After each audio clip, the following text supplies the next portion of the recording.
na merong nasa loob ng Team Kalingap, no? Nasa loob ng Team Kalingap na nangungutang sa mga supporters. Yo! It's me, I'm back again, Kalingap Super Mario guys. Hindi guwapo, pero may itsura. Alright!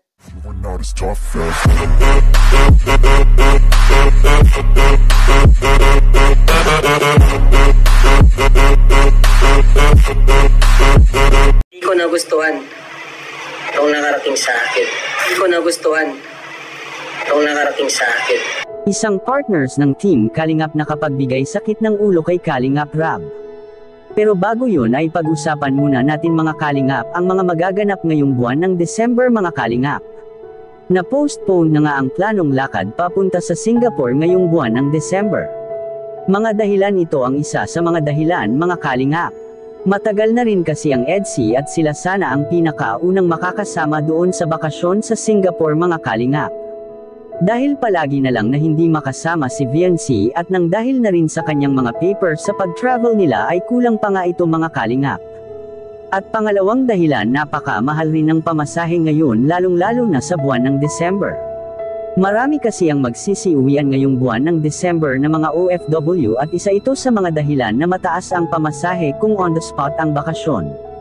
Kaya magiging malaki ang magagastos nila ni Kalingap Rab kung pipilitin nilang mag-ibang bansa ngayong buwan mga Kalingap. Kaya napaka-timing at maganda ang naging desisyon ni Kalingap Rab na ipagpaliban na lang muna at para mas makasave sila sa magagastos at para rin hindi masasayang ang pera at maitutulong pa ito sa mga nangangailangan kaya napagdesisyonan na sa February na lang sila. At tamang-tama naman ito dahil first time ng EDSI magkasama travel abroad at ito rin ang kauna-unahang Valentine's date nila ni VNC at Edo at doon pa magaganap sa ibang bansa mga Kalingap. Di ba napaka-romantic noon at napakaswerte ng kanilang tambalang dalawa? Dahil sa buwan ng pagmamahalan ay doon pa talaga mismo ang kanilang celebration sa ibang bansa. At samantala, malapit na rin ang pinaghandaan na Kalingap Ball na gagawin ni Kalingap Rab at ang maganda dito mga Kalingap ay may mga pabuya na ihahanda si Kalingap Rab sa mga Kalingap Angels Batch 1 at Batch 2. Kung sino ang pinakamagandang ipapakitang sayaw ay yun ang mananalo. Siguradong magiging magandang laban ito mga Kalingap sa Kalingap Ball dahil siguradong walang magpapatalo dito dahil pareho naman silang magaganda at magagaling sa pagdating sa sayawan. Hindi rin magpapahuli ang Batch 2 sa Batch 1 lalo na rin ang Batch 1 na mga Kalingap Angels na kung saan pinakamaraming mga taga-suporta kaya yan ang ating aabangan mga Kalingap. At sa kabilang dako naman mga Kalingap sino kaya itong Kalingap partners na nagbigay sakit ng ulo at hindi nagustuhan ang ginagawa nito sa Team Kalingap. At makakaapekto ito sa, yan ang ating makikita sa video. Medyo di ko nagustuhan itong nakarating sa akin. Kasi may nabalitaan po ako na merong nasa loob ng Team Kalingap, no? Nasa loob ng Team Kalingap na nangungutang sa mga supporters. So, isa yang malaking ipinagbabawal, ano? Ang mag-utang tayo sa ating supporters or sponsor.